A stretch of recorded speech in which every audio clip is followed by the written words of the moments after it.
Hi everyone, I'm Jane, and today we're going to do things just a little bit different. So while today we are painting this, kind of a simple sunset with a bird silhouette, the focus of this video is going to be on blending with acrylic paint. So this video is for anyone who feels like their blending game just needs a little bit of a kick in the pants. This one is going to be for you. Help with blending acrylic paint is probably the number one thing that I get asked for. And so that's why I decided to make a video that was purely about blending. And I'm going to show you a trick that I use quite a lot to get really pretty smooth blends without making myself crazy trying to blend while my paint is still wet. Now, if you have tried all of the techniques to blend and you've been painting for a little while and you still feel like blending with acrylic paint is just super challenging for you, then one of my suggestions is maybe try oil paint. So at the end of this video, I'm actually going to paint this background, or at least similar to it, again, but in oil paint, just to show you real quick how easy it is to blend with oil paint, where it takes me nearly an hour to paint this background. It takes me a few minutes to paint an almost identical one in oil paint. I'm not going to go into all the ins and outs of oil paint at the end of this video, just to quickly demonstrate a blending technique. Now stick around for the very end of the video if you're interested in oil paint, because I have something exciting to share with you. Now make sure you check out the video description below for a link to where you can download this reference image from my website, a link to get a set of my brand new paintbrushes, as well as a list of my standard palette and any other materials that I'm using in today's video. Now let's get started. All right, today I'm painting on a 12 by 16 inch Frederick's canvas board, and I just have it pinched in my easel here. But before we actually get started painting, I want to go over a few blending techniques that I want you to focus on and ones that you'll see me use. So I just have this piece of oil painting paper, and I'm going to show you 3 different techniques. So I'm using my number 8 Filbert. It really doesn't matter. I'm just telling you what it is that I'm using. And I'm going to start by wetting my brush in my jar. So it's wet, but it's not drippy wet. Now I'm just going to use 2 colors that you can see. It doesn't matter what colors I'm using. And the first blend that I want to talk about is just the standard back and forth blend that I think a lot of beginners feel like they have to focus on, that this is the way that you blend paint. And I'm here to tell you this is the hardest way to blend paint, but it's where we're going to start. So I have this color on my brush, and I'm going to start here. And, you know, typically we kind of go back and forth and we go up. And I'm going to take it up as high as I want the color to go, and then I'm going to stop. Now I've picked up my next color. I did not wash off my brush. I just picked up my next color. Now you want to do this quickly. So what I'm going to do is I'm going to start just above that color, and then I'm going to do the back and forth thing again, but lighter pressure down into that first color, and then right back up.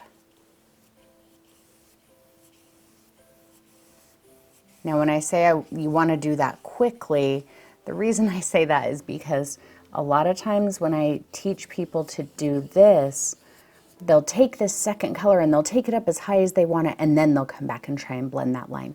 That line is your priority. I just grabbed a little bit more of my first color. I'm going to bring it back up.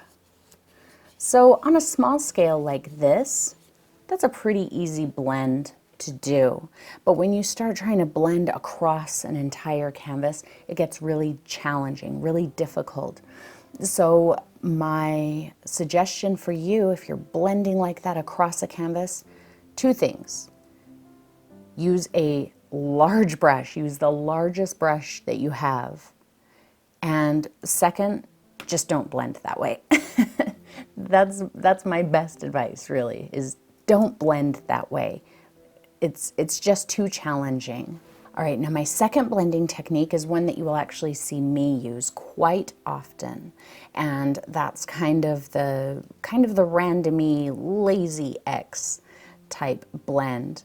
So I've started with my first color, and I think I have just a little too much paint on there. So I just wiped some of it off. It was kind of blobby. So I'm going to start with these small brush strokes. So when I say small, I mean short. They're no more than about maybe the length of the bristles plus half, so 2 inches or so. And I'm not going to move away from a section until everything is covered, so it's very controlled. Now, one thing I see people do when they're trying to do this is they start doing this, and they're going all over the place, these long brush strokes and very scattered. It's not controlled. Be very controlled. So it's going to be kind of, I call it a lazy X. You know, push it this way, flip your brush over the other direction. It's very back and forth like that. So I'm going to start here. See how each brush stroke overlaps the previous one. Just back and forth. Now I'm going to grab my other color. Again, I did not clean off my brush. I'm going to start just outside of it.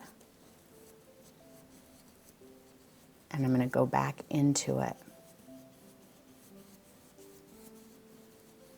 I have a lot of paint on my brush, which kind of makes, that can make it a little bit challenging. So just make sure you don't have as much paint on your brush. Look at the pressure that I'm putting on my brush. It's barely bending. It's that pressure that helps blend. I think that that's another thing that people struggle with in blending is the pressure they're putting on their brush. So I picked up more blue. Heavy pressure deposits paint. And if you're always putting that heavy pressure on, all you're doing is depositing paint and painting over. Now I still have a ton of paint on this brush, but I'm going to come up to the tiptoe of the brush with some light pressure. And I can blend.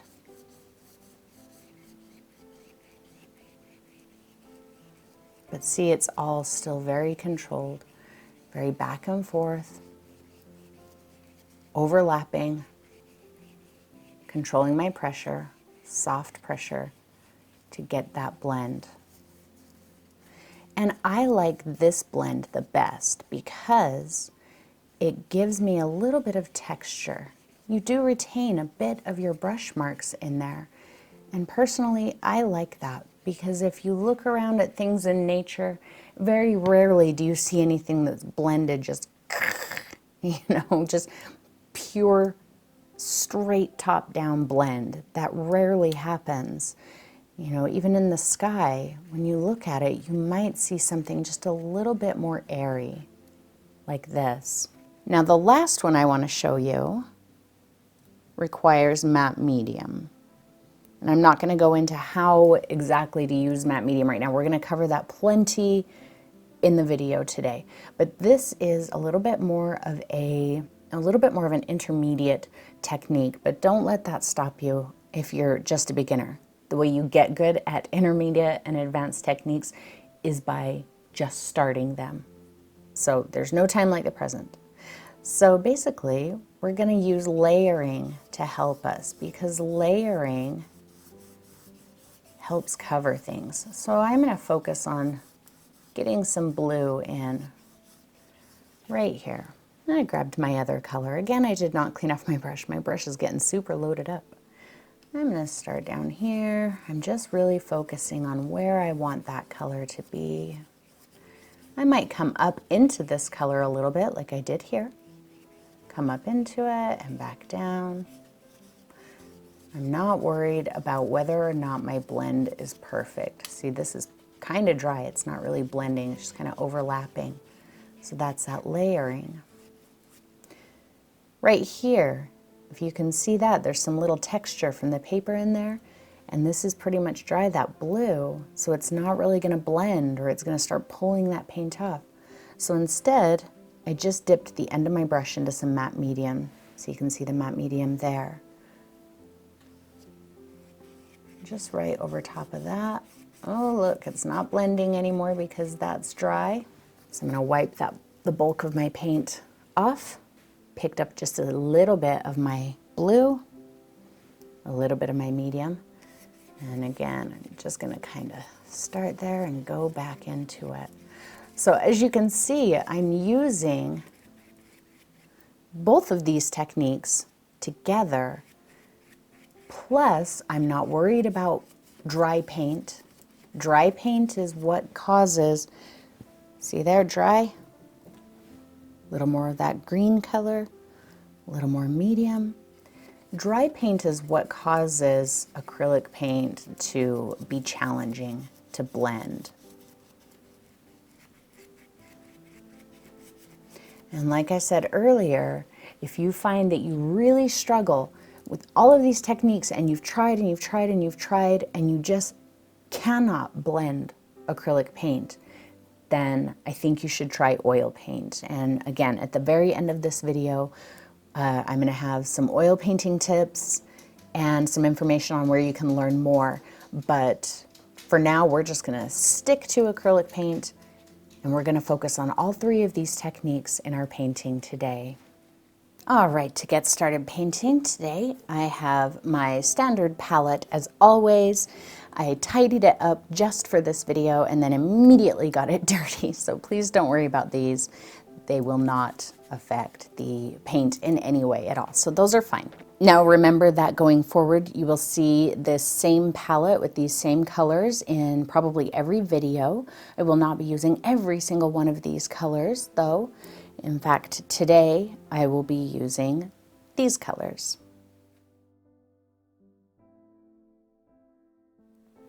And you can find more information about my standard palette here in the video description below and on my website. Now, this is the reference image for the painting that we're going to do today. And I picked this one specifically because it gives us really, really good blending opportunities. That is completely why I picked this image. Don't worry about mixing up the exact same colors. Use whatever colors you like. Blending is the focus of this video. So let's get started painting. Now to cover this background, I'm going to use my number 12 Filbert. And these are the brushes in my brand new line, and they are on my website. And I know some of you are really missing my old brushes, but these ones, I promise, they can do everything the old ones can and then some. Now first I'm going to tone my canvas. It's just something I like to do. If you want to skip this part, you can. And I know that my painting's going to have a very warm feel to it, so I'm going to use this PR 101. And remember, I call it PR 101 because it's called something different in every single paint line out there. There's full information, like I said, on this and all of my other colors in the video description. Now here, I'm not worried about brush marks. I'm not worried about it being even. The only thing I'm worried about is getting this color on here. So I'm just gonna scumble it in here pretty quickly. It's nice and thin. I'm using a good amount of matte medium. I do have my matte medium on a palette off to the side just because it quickly takes over this palette, and I just don't want to deal with that today. So I'm just kind of spreading it on here very thinly.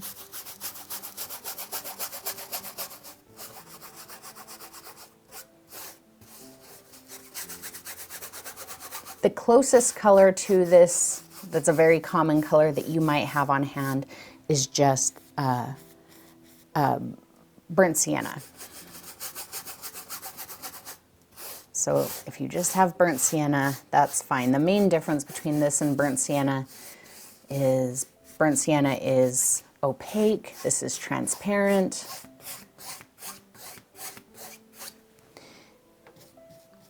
And this color is just a little bit more vibrant. I think it's just a little bit brighter.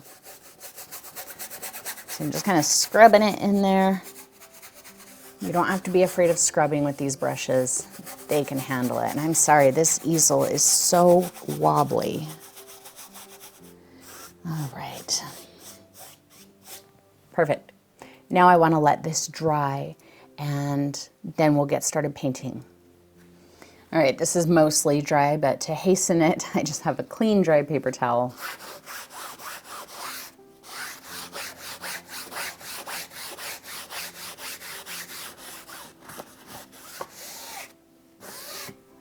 And I just wiped it a little bit just to get off any of the bits that were still too wet.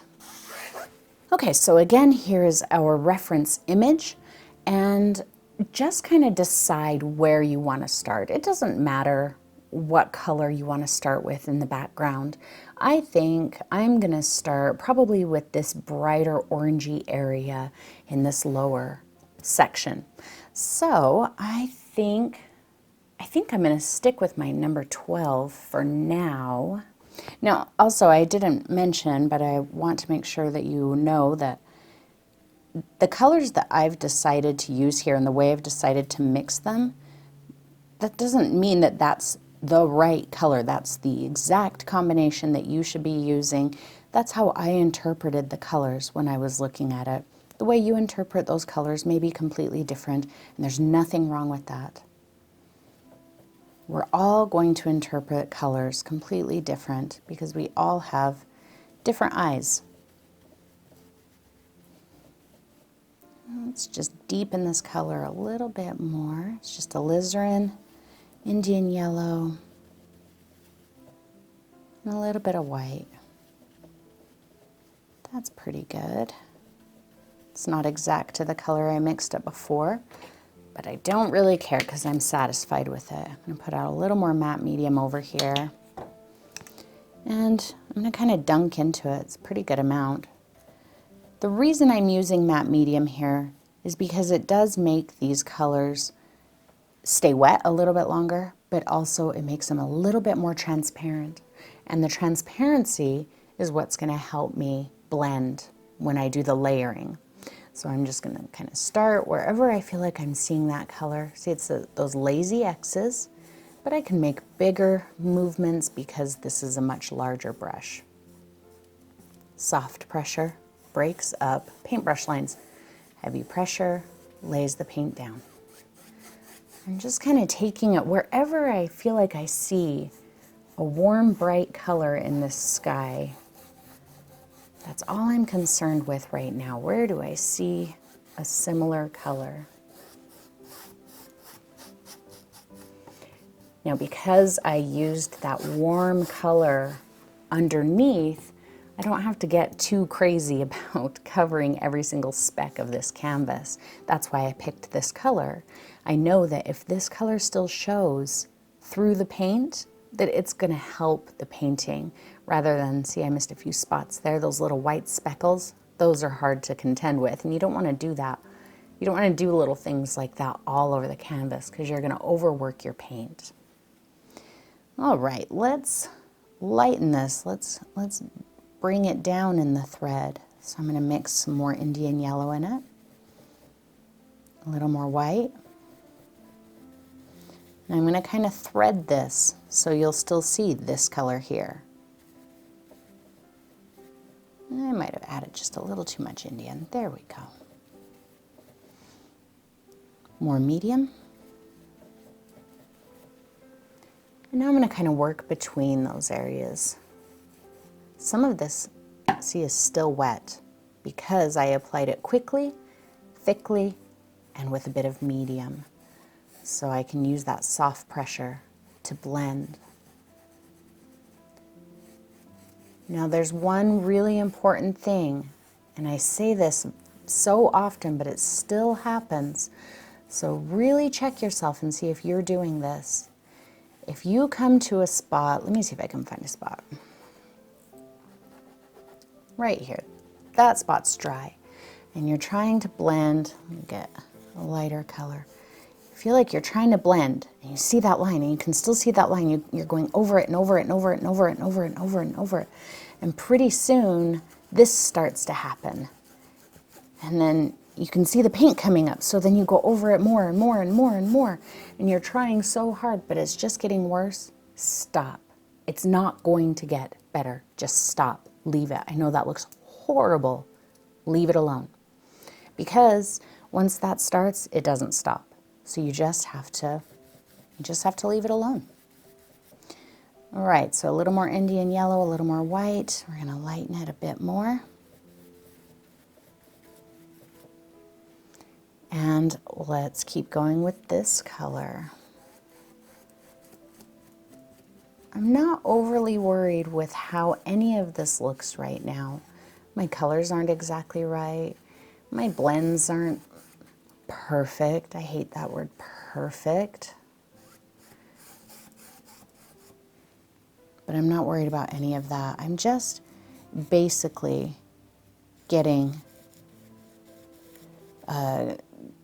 just kind of a foundation. I added some Indian yellow and a little bit of cad yellow there. A little more medium. And I'm starting to see some of this color moving up a little bit higher. Some of this paint I'm blending into is wet, some of it is dry, but it's that pressure. Can you see my brush, how it's barely bending?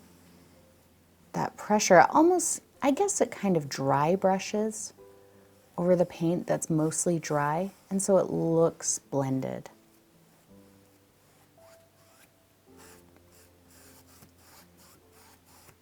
But I really do think that the number one issue with blending is pressure. You're either putting too much or too little pressure on your brush. I'm going to keep going with that color roughly up the image. I'm not going to fill in the entire thing.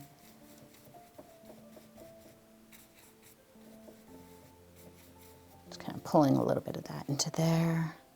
Have not cleaned off my brush. That also kind of helps blend, because I still have all those colors on there, so a little extra pressure, I'm going to get a bit of this color if I need to blend into it.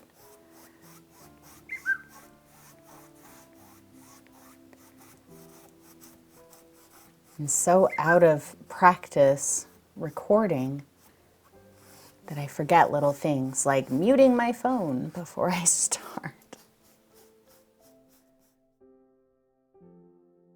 Just kind of getting this color here and there, and see if I push a little harder, see how that pink comes up a bit. Now I know that my painting is not going to look exactly like the image that we're using, and I'm okay with that. I don't need it to look exactly like it. I'm using it as a reference. And remember that a reference is just kind of a starting point. A reference is not something that you absolutely have to, you have to make your painting look exactly like the reference. There's a difference between painting and making art. And I am more interested in making art than in, just painting. Most of this is kind of dry. It's a little tacky, and sometimes when that happens, you start pulling paint up like I showed you over here, and I'm noticing that happening a little bit. So I'm really gonna kind of leave this area for now until it's dry. Also notice when I was doing the little samples at the beginning, I touched the canvas with some of that color, and you can see it through my paint. But also notice I'm not worried about it. So the more you try and like cover, just stay here and try and put paint over it, the worse it's gonna look. So ignore it. It will be okay in the end, I promise. So I'm gonna let this dry for about 15-20 minutes, and then we will come back. Okay, this is dry for the most part, so we can go ahead and move on. And I think I am gonna stick with my number 12. But now I've mostly got my warm colors on there, so I'm going to start with my shadow colors. And my main shadow color, I've decided, is a mix of alizarin, ultramarine, just kind of get a nice purple. It's pretty close to Diox purple. A little bit of raw umber, just to gray it down a little bit. I don't want a vivid purple in here.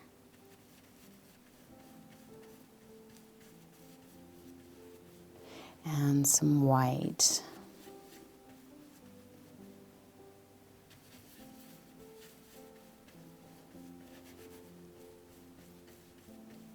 I'm going to put just a tiny bit more alizarin into there.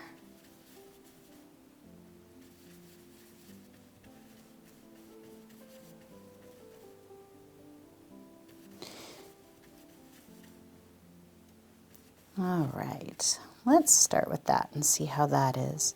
Now I don't want globs of paint. The paint on my canvas is dry, so if I have globs of paint, I'm gonna have a really hard time working into that. So my brush is loaded, but it's smooth. See that? No clumps of paint. I'm gonna grab some medium and mix it in there. Just kick this paint a little toward the transparent side. It's not purely transparent. Now I'm looking at my image and deciding where I see this color, and it's just above center, kind of right in here. I know this looks super weird right now. It's not really gonna blend because all this is perfectly dry. It's been about 30 minutes. But I'm just getting it where I feel like I see it. Almost dry brushing over the other color just to make sure that it's easier to transition later. If I have a hard line like this, that's going to be hard to cover if I let that dry. So I'm just going to work that line out. Just dust it.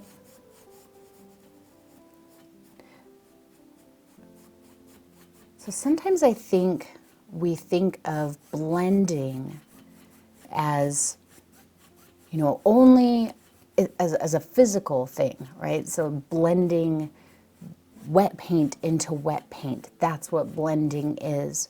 But blending really is much more than that. It's a visual thing. You don't have to blend wet paint into wet paint to create a visual blend. So again, all of this paint is dry. I'm just kind of dusting, kind of dry brushing over it, making sure to get rid of hard lines. When I get a hard line, I just come up to the tip of my brush like that and just scumble it lightly and it goes away. So I want you to think beyond, you know, blending wet paint into wet paint. If you're struggling right here, if you feel like you're just covering, it's just covering, you can't get a dry brush blend, then you have too much paint on your brush. Just wipe some of it off. Again, look. There's no clumps of paint, and I know I've been using it, but that's what my brush looked like when it came off of the palette. There's a ton of paint in here. If I put some pressure, you're gonna see a lot of paint come out of here. Let's go ahead and throw a little more blue in. We're just gonna knock it a little cooler and more white. We're gonna go lighter too. See how I mush my brush and get all that extra paint out of there? And then I can just lightly mix it back in. A little more medium. There's a little bit of yellow in my medium. I'm not worried about that. Just roll some of that extra paint out so it's nice and smooth. That's actually still a little much. There we go. I kind of see a bit of this lighter color up here. And I think this color is still just a little dark, but it's fine right now. See the pressure that I'm using? I am not pushing my brush flat. Push your brush flat, you're gonna cover. You're gonna deposit more paint than you want. Pressure is everything in blending, remember that. Just kind of seeing in the image where I feel like I see a little bit of these cooler shadow colors.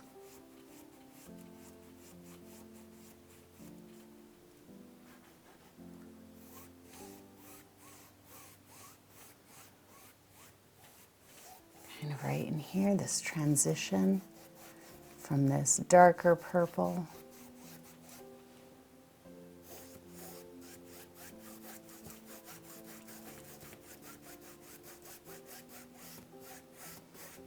And I know it just looks a right mess right now, doesn't it? I have faith that it's going to come together. It's just going to take a little bit of layering.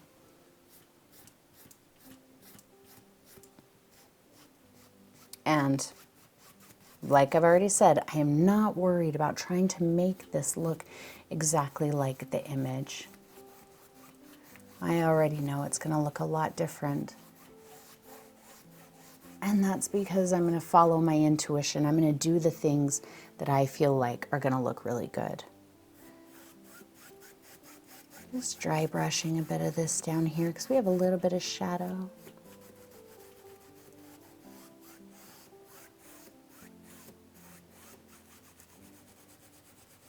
Just scumbling out hard lines, that's all that is.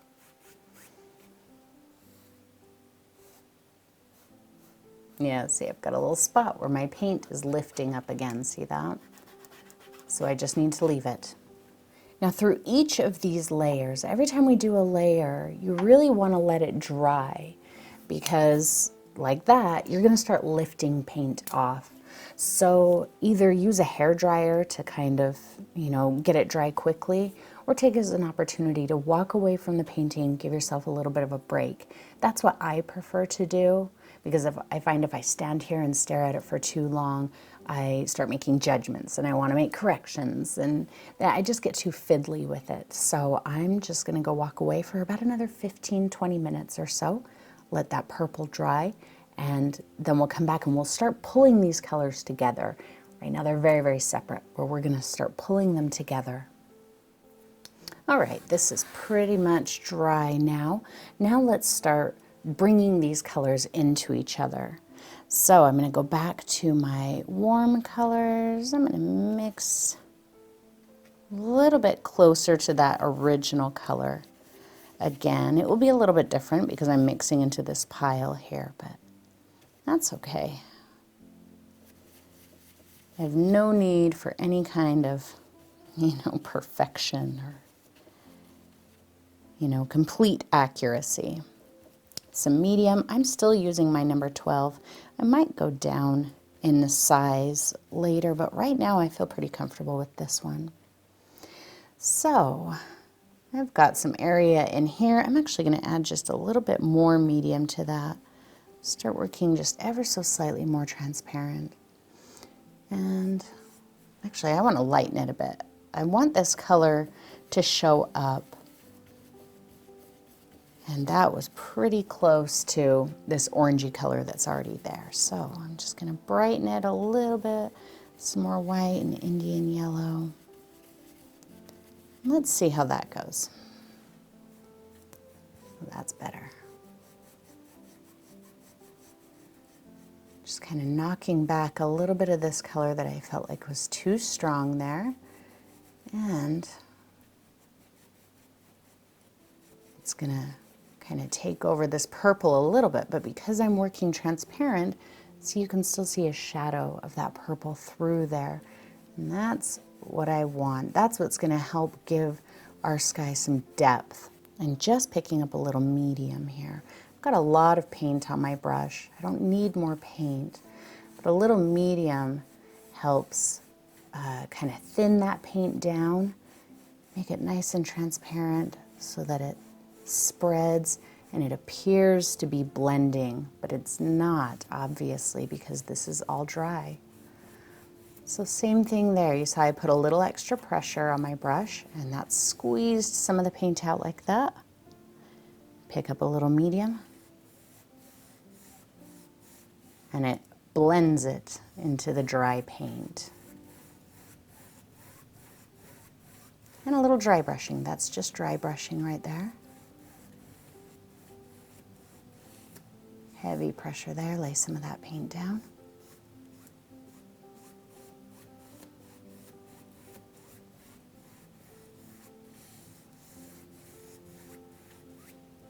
And see, now everything's kind of starting to come together. The colors are assimilating a little bit more. They're looking blended, but they're not. Let's just change this color a little. I'm just going to throw a little cad yellow, a little more white. I'm just looking for very slight changes to the color as I go. And let's go over here. At this point, I'm really not referencing my reference image anymore. I'm really not looking at it. I'm kind of blending the colors however I feel like is going to look good.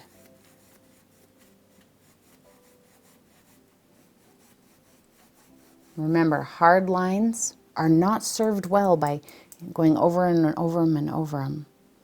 A little bit of medium, because that medium kind of re-wets the paint. See that? Opened it right up, got rid of that line, makes it nice and transparent, so it will cover other colors as well.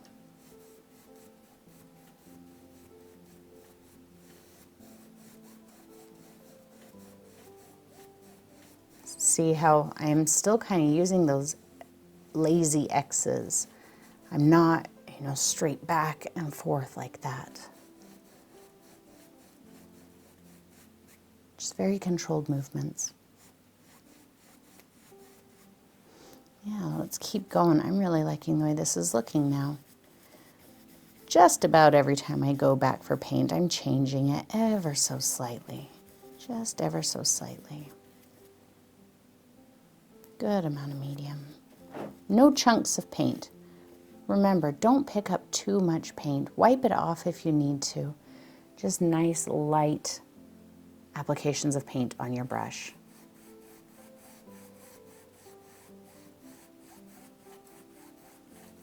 Obviously, that purple there was too much, but I wasn't worried about it because I knew that I was going to come back and do this and I was going to lose some of it.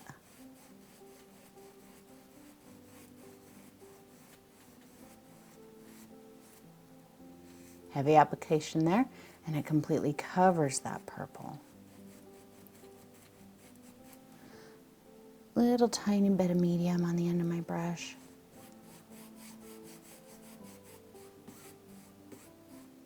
Light pressure to smooth. Heavy pressure lays it down. Little point of medium. Light pressure to smooth.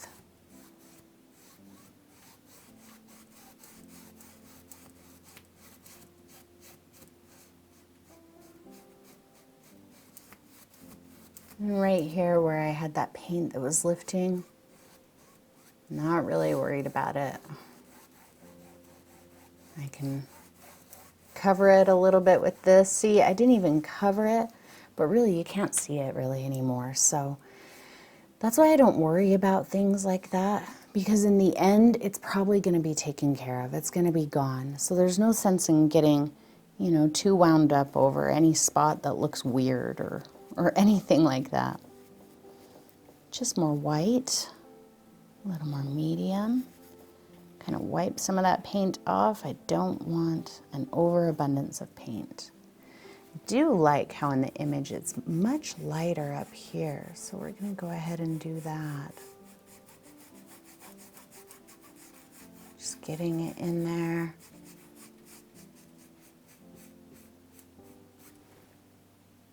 A little bit of medium on my brush and smooth. Make it look blended.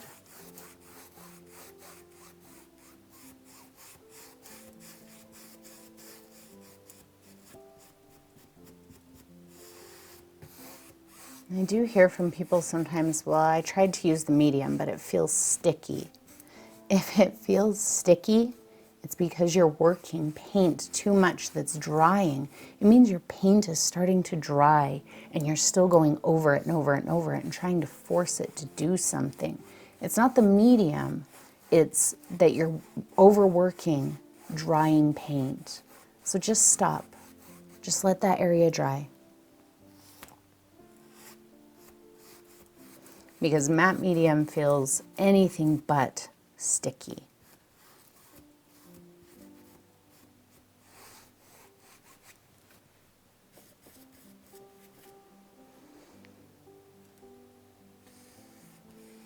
Right there, I laid it down pretty heavy because I felt like there was just too much of that purple showing through. So I laid it down heavy to cover it, and then I'm just going to dust out. Just dust out the lines. Let's lighten that a little bit more.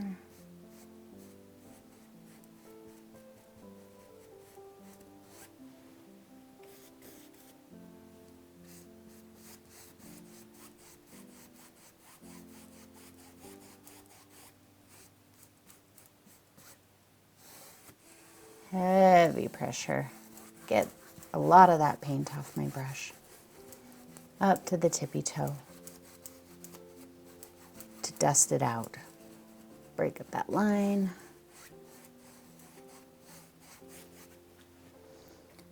Let's deepen that a bit again. Just kind of go back to our orangey color.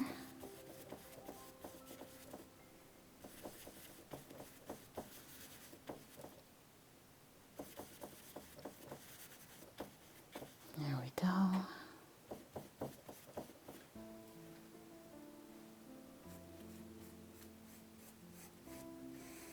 Just get rid of some of that purple.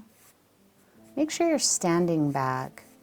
You know, when you're up close looking at it, you can't tell how everything is working with or against each other. You got to stand back to look at it. Blending a little bit there. That lighter color was still a bit wet. And just a little medium. I've got a spot there where the paint's going to start lifting, so I need to stay away from it.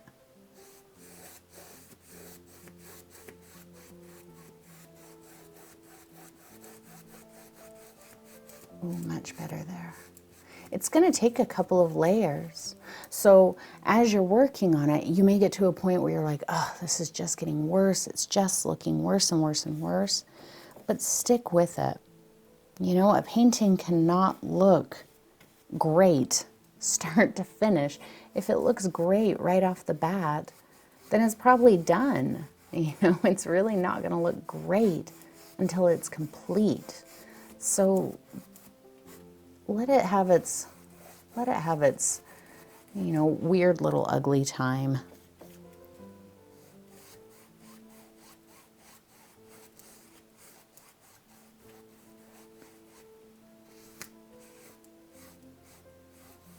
Just make sure you're working those colors, dry brushing them over top of each other, using the medium to almost glaze them.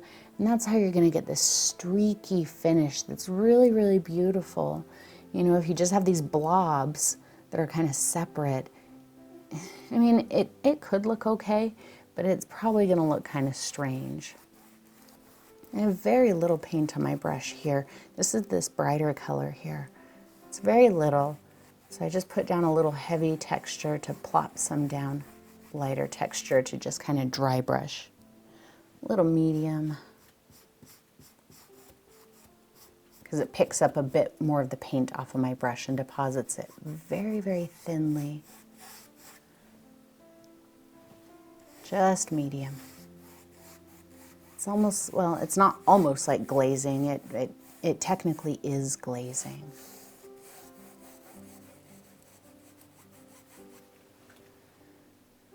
Okay, I'm starting to become really happy with how this is looking. It's starting to be very, very soft, but I need to let it dry again because, like I said, I have a few spots where the paint's starting to pull up. So maybe another 15-20 minutes, or a hair dryer if you've got one, and then we'll come back and do it again. Just make sure that whenever that starts happening, you take that as an indication, okay, it's time to stop. All right, that is dry, and we are getting really, really close to being done here, I think. So I need to start working on some of the lighter areas up here at the top. So I'm really going to brighten that up with some cad yellow, good amount of white. I still want it to be a little dirty with some of this orange color. And some medium. Again, not a huge amount of paint, no globs. Ooh, that color's really sour. That's a lot more yellow than I wanted. However, if I stop now, I'm gonna have this weird yellow spot. So I'm just gonna use this, get this all off my brush.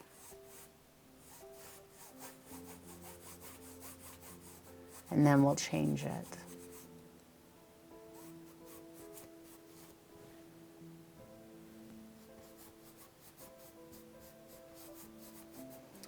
And I know that, you know, this is like a full-size painting. This is the background, and we're doing blending here, and sometimes the blending that we have a hard time with is in smaller things.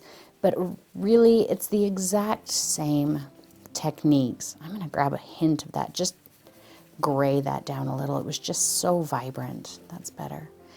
It's really the exact same thing. You know, if you're struggling with the blending on a hillside, it's going to be the same thing. You're just going to use a smaller brush, and you're going to be making smaller movements. That's really where the difference is. You know, if you're painting a portrait and you're blending the color on the face of the person, it's going to be the exact same thing. Just some medium there. But I thought this large painting would give us good opportunities to kind of practice the concepts. Just going to scoot a bit of this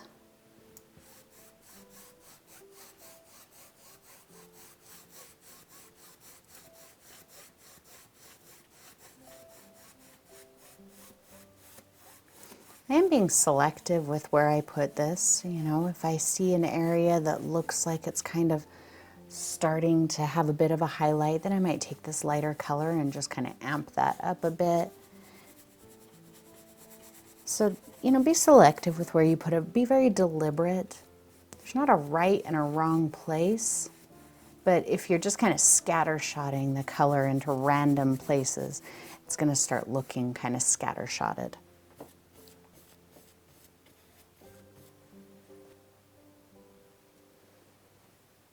Just kind of this peachy color.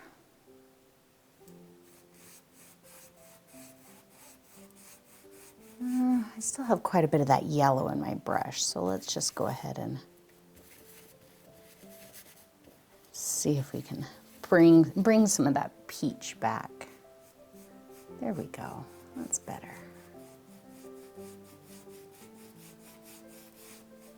I may or may not come back in with some of that shadowy purple color. I may just leave it the way it is.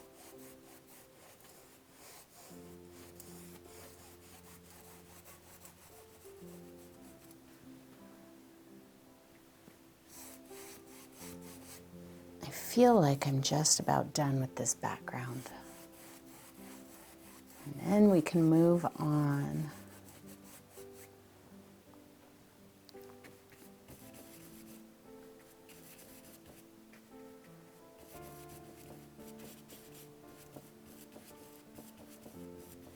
I'm just kind of mixing in this messy pool of color here.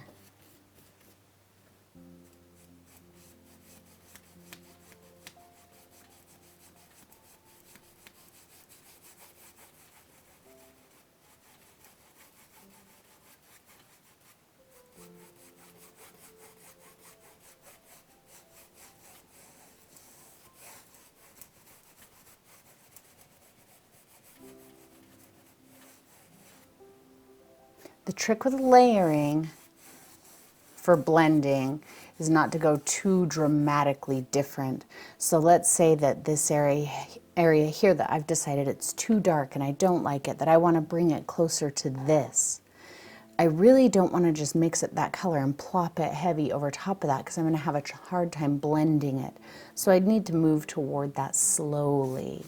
So just keep that in mind. It's about small corrections, small changes.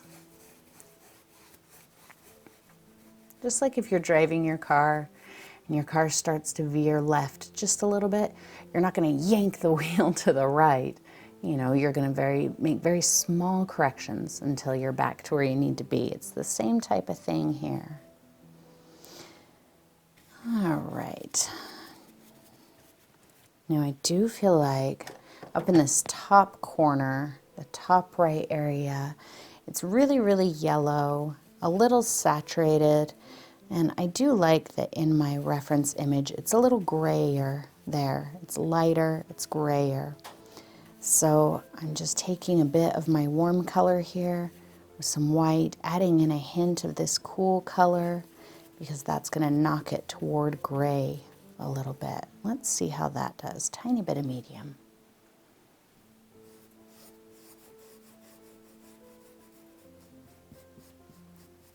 I think that's going to be much better. Just dry brushing. I'm okay with some of that yellow still showing. It's going to keep that warmth in the sky. But I just don't want a bright yellow upper half of the painting. It just felt like too much to me.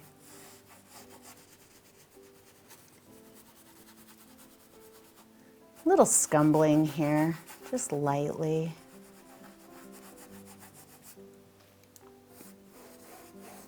Heavier pressure to lay it down, just scumbling a bit.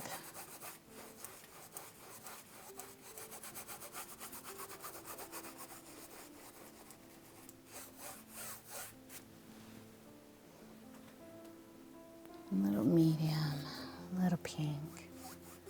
There we go. Things were getting kind of weird right here.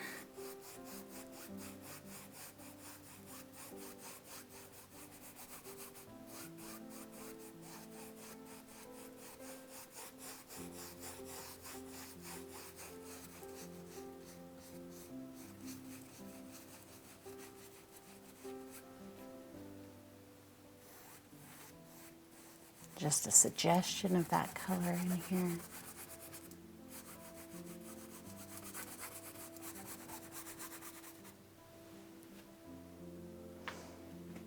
All right.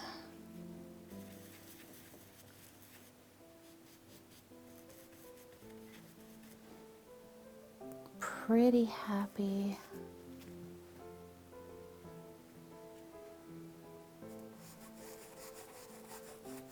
Just a little more of this pale color.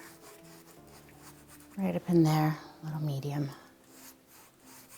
To smooth it.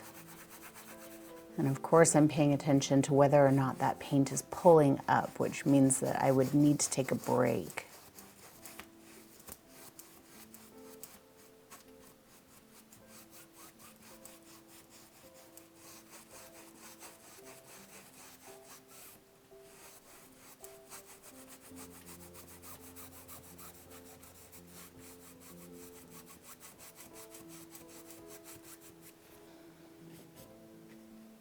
One more thing, and then I think I'm done with the sky. Just getting my peachy color back.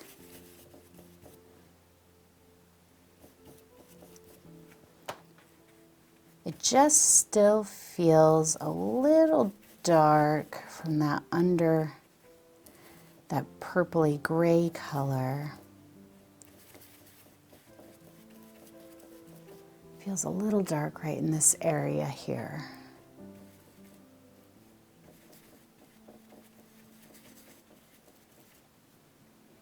And I didn't pick up much medium here because I don't want this paint that I'm using to be very transparent.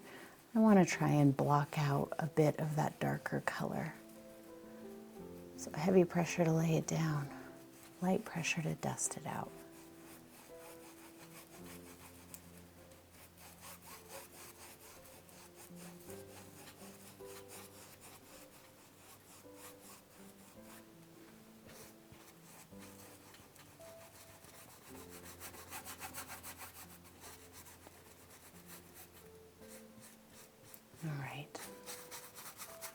And you really can go as far as you want. You know, layer it as many times as you feel like you need to get the color that you want and the movement and the blending that you want. I think I'm pretty much happy. I'm going to get a good amount of medium in here, nice and transparent, just for one last thing. I know I keep saying one last thing, one last thing. Let's just pull a bit of brightness. This is kind of that warm color with a good amount of medium, so it's very transparent. I like the idea of that shadow being just very suggested.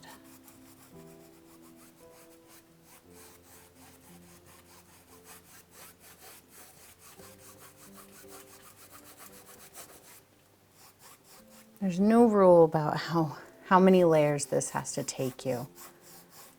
So if you feel like you need another layer, and I've already finished, please do another layer. If you feel like you got it looking exactly like you need it looking after, 2 or 3 layers, that's fine too. There's not a perfect formula for this, that says, okay, you have to do at least this many layers. Okay.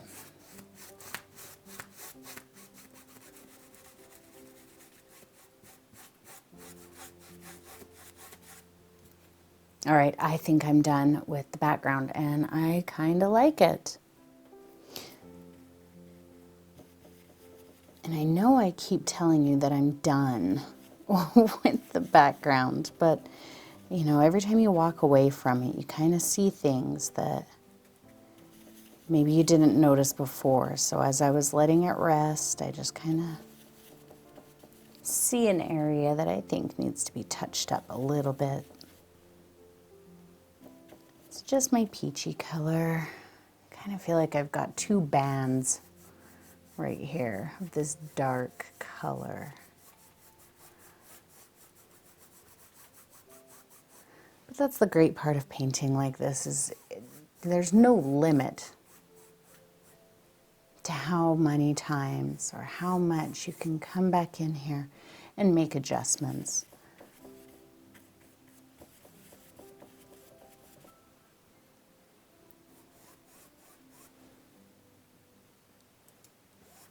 A little medium.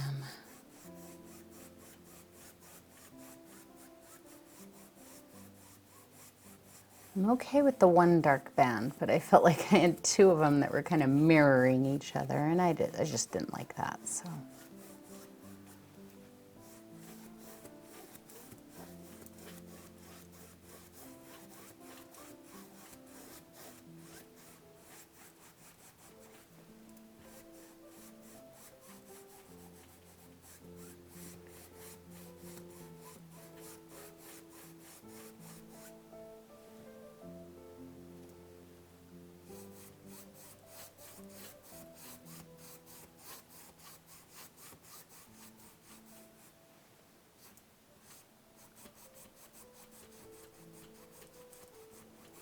All right, now I'm gonna be done with the background for reals this time.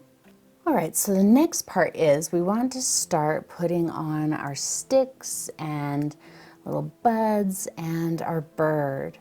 And you can go straight to it with your paint if you like. I am not fully comfortable kind of planning out where these are and just going straight to it. I want to know exactly where they are and then put them on.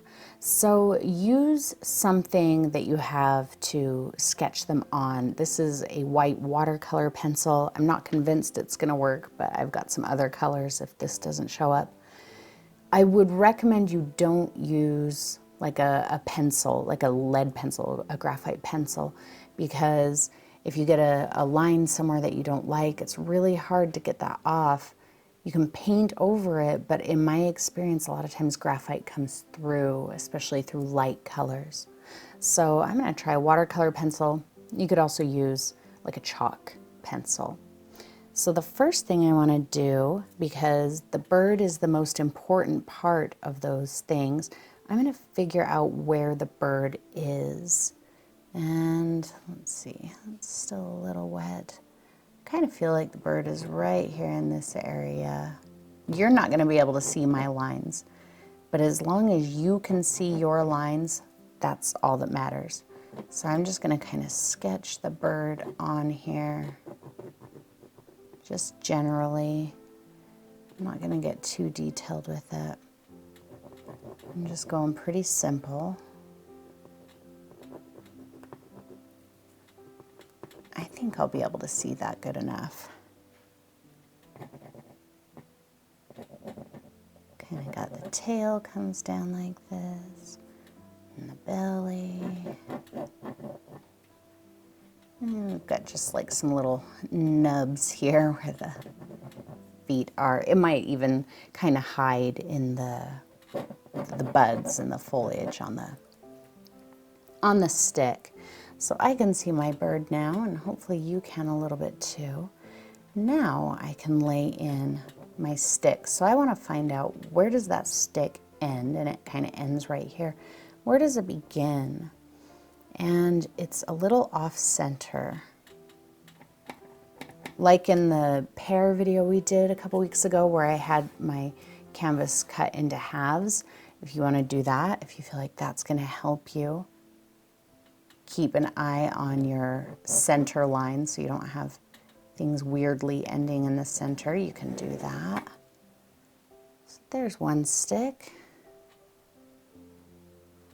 I think that taking the time to plan things out gives you a little bit of a better result than just, you know, jumping straight into it. And I've certainly been guilty of just kind of jumping straight in before, and I just don't want to do that. So there's the main stick. I didn't draw any of the buds or anything. That's not quite as big of a deal. And let's see, I've got another one that's quite large, goes off the top. We're going to go to that one next.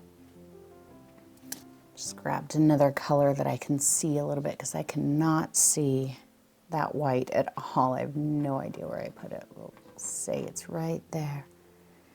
So anyway, I think I'm going to put you into time lapse for just a moment while I kind of go through this and sketch in all of the sticks.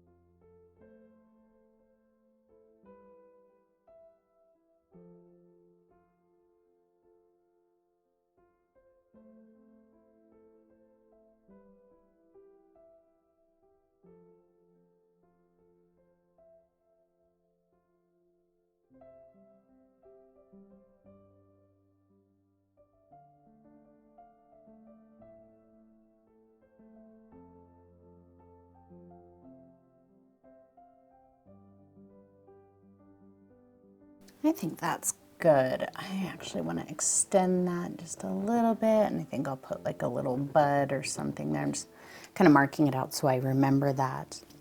Now, obviously, over here on my palette, I do not have the color black. No black paint, no Payne's gray, no anything even resembling black. So I have to decide if I'm going to bring black paint into my palette or if I'm just going to make it myself. Now, those of you who have painted with me for a while, you probably know exactly which way I'm going to lean. I am going to make it myself. Please feel free to use black paint if that's what you're comfortable with. Now, I have my number 3 round brush, just kind of a smaller round brush. And I know in my palette that I can get a pretty decent black by mixing alizarin and sap green.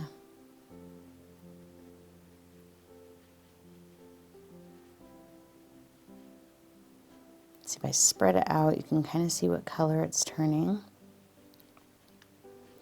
And if that's kicking a little close to the brown side, I'm going to put a bit of ultramarine in there. There we go. That is pretty dang good. That's about exactly what I'm looking for. A little bit of medium.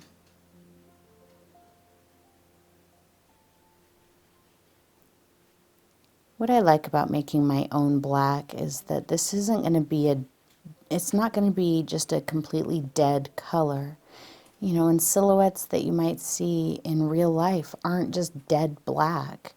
They might have a little bit of warmth to them from the sunlight or, you know, whatever. So that's why I like this. I'm going to start with my sticks, and I don't want to make these perfectly smooth lines. If you really look at your sticks, they're a little knobby. So I'm going to kind of do that, and to do that, I'm going to work in kind of short movements. You can push a little harder to widen out the stick, but I'm really going to go kind of about 1 inch to 2 inches at a time. I'm not worrying about filling in the stick all the way at this point. If you can see there, there's still some of the underpainting color showing, because shape is more important to me right now than the stick being filled in altogether. So I'm kind of letting my brush wobble a little bit. I know some of you have a hard time with rolling, but I am rolling my brush ever so slightly. Gives it that bit of a wobbly look. Some of you are probably saying, I can't draw a straight line anyway, it's always wobbly. So perfect, then you don't have to work too hard for this.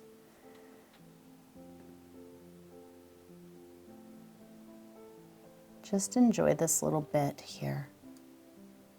Don't try to rush through it. If you try to rush through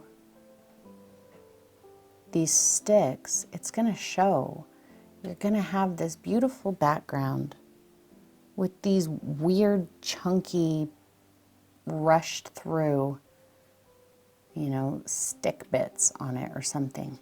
Here, where the stick is more delicate, I'm working even smaller brush strokes, because every time I take my brush off and put it back, it's going to give me a little bit of a different shape. I'm not going to get a perfectly smooth line, which is why I'm doing it. And now I can come back and kind of fill that in a little bit more. I'm just taking a little bit more care to get the canvas texture filled in, maybe to pronounce a few of those little bumpy bits a bit more, to kind of say, oh yeah, maybe there's like a little knob on the stick there. Kind of come up here. Maybe there's a little knob there. I know this feels like the very end of the painting, and you might be tempted to just kind of rush through it, but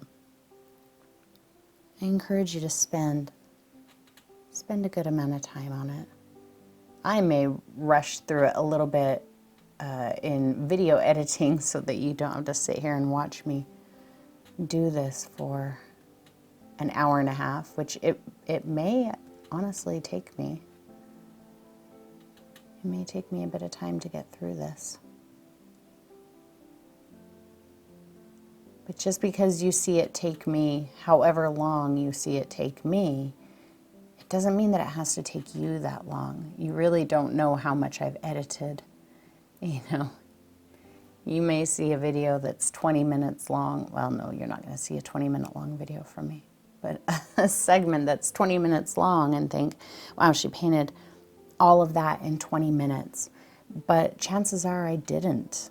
You know, I have to take breaks, or there's thinking time that goes into it where I've kind of had to stop and think about it. And that's part of the painting time. You have to be able to stop and think about what it is you're doing. If your branch really gets away from you, you know, a little bit kind of flips out the side here or whatever, just take that as an indication that that's where another little stick goes. So I'm just going to kind of be quiet for a minute, and I'm going to go through this.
I'm just kind of coming out here and then pressing my brush flat to get some little buds. Those are kind of fun.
All right, I'm sorry about that. I know I've promised you guys no more time lapse, but I didn't feel like you really wanted to sit there and watch me do the same thing for roughly 30 minutes is about how long that took me. And I kind of cooked through it faster than I should have, really, because, you know, I'm conscious that I have a video to get through and some parts are going to be really boring. I would not recommend that you cook through it quite as fast as I did. I know I'm being a really bad example, but I have to balance, you know, having a video of a decent length with getting all the information across. And I stopped here because I wanted to basically talk about my chromatic black. If you are making a chromatic black like me, you might find yourself thinking, hey, this is not solid black. It's kind of see-through and all of that. Personally, I think that's okay. I'm just adding a little bit of an extra layer in some of the areas where I feel like light wouldn't really be passing through quite as much. So on the bird, on some of the buds, in a few places on the stick. Like my coverage is full, but some of it's a little transparent. And I like that because that helps it look like, you know, the light from the sky is maybe reflecting on it a little bit, or, you know, it just doesn't make it feel dead black and just boring. So just darkening a few of these thicker buds, maybe a few places on the sticks, and then I feel like I'm done. So please do hang out for a few minutes because I want to show you the difference between blending here with acrylic and maybe doing some blending with oil.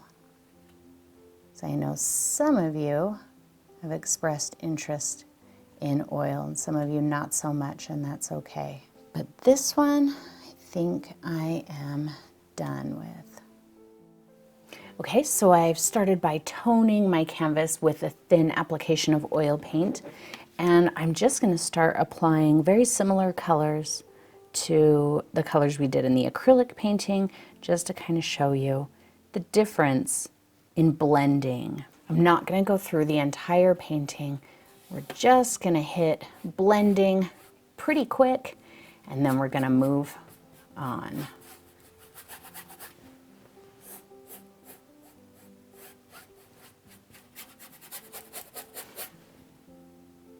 And I'm not looking at the reference image or my painting.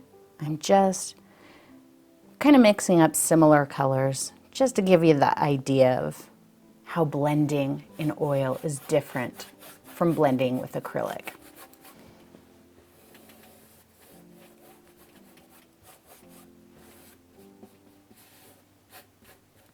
Just getting the color on there right now. I'm not worried about blending just yet.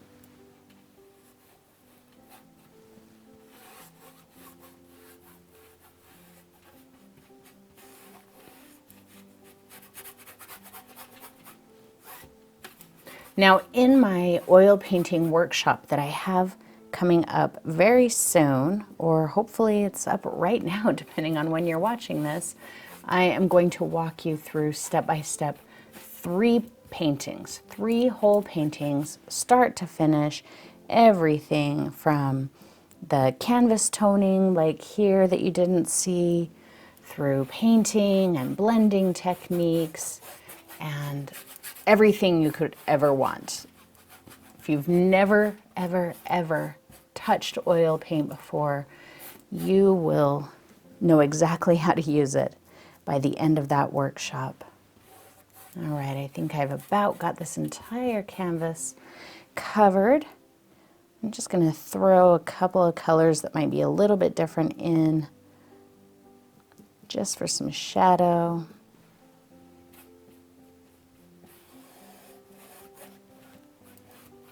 All right, now I can let this sit for the entire day if I like, and I can still come back and blend it very, very easily. In fact, I'm going to use this large house painting brush to do some of it, just barely touching.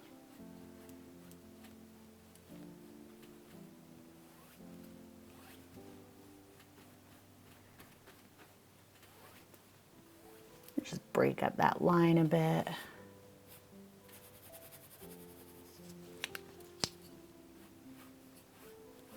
And look, I can achieve a very similar background in a fraction of the time. And I can keep making changes. So I can come back in here and decide to add more of one of these colors. I can completely wipe out any one of these colors if I decide I don't like it. There's nothing I can't do here. Just add a little bit more.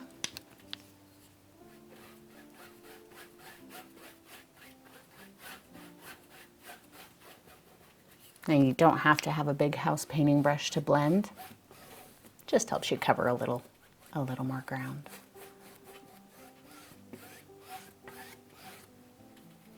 Little line there, no problem.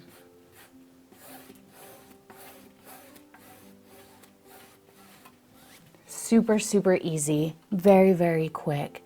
So again, if blending in a very soft way with acrylic paint is something that's really, really challenging for you, and you've tried and tried and tried and just really struggle with it, I highly encourage you to try oil paint. And I have a video coming up here very, very quickly that is going to break some of the myths that might be keeping you from trying oil paint. So hang tight, that should be coming here very, very shortly. And if it is already available, that video, then you can find the link to it in the little information iCard up in one of these corners. I think it's here. And there you have it. I hope that this video was super helpful for you in giving you a few ideas on how you can improve your acrylic blending. Like I said in the video, it's not just about blending wet paint into wet paint and doing it fast enough that you can get to it before it dries. Blending is more about creating a visual blend, whether you do that wet into wet or wet onto dry or layered or whatever it is that you have to do. So I really want you to think beyond getting to that blend before that paint dries, because I think that's the #1 reason that people struggle with acrylic paint. Now, some people aren't going to connect with the wet into dry technique, and that's going to be really challenging. And if that's you, practice it for a little while, because practice is everything. You can learn how to do anything if you put the time and practice into it, I promise. But that said, if that practice feels tedious and is unenjoyable for you, I highly encourage you to try oil paint. And I hope that the oil painting demonstration kind of showed you, it's so simple to get those smooth, clean blends. Now, if you are interested in trying oil paint, I have a video coming out here very soon that will give you some information on some of the myths that maybe you've heard about oil paint. Also, I'm excited to announce that April 1st, 2022, my first online oil painting coursework is going to be released. This will not be released on YouTube. It will only be available through my website, and you can also get to that through the information iCard up here before April 1st. Please go to my website and sign up for my mailing list. I will be sending out the information about that coursework to my mailing list first before it goes out anywhere else. After April 21st, go to my website and you can find more information about my course, as well as when enrollment starts and availability and all that stuff. If you still have questions, comments, concerns, emotional outbursts about blending with acrylic, please leave me a comment, and I will do my best to get back to you and see if I can help you out in some way. Thank you so much for watching and painting with me today, everyone, and I'll see you next time.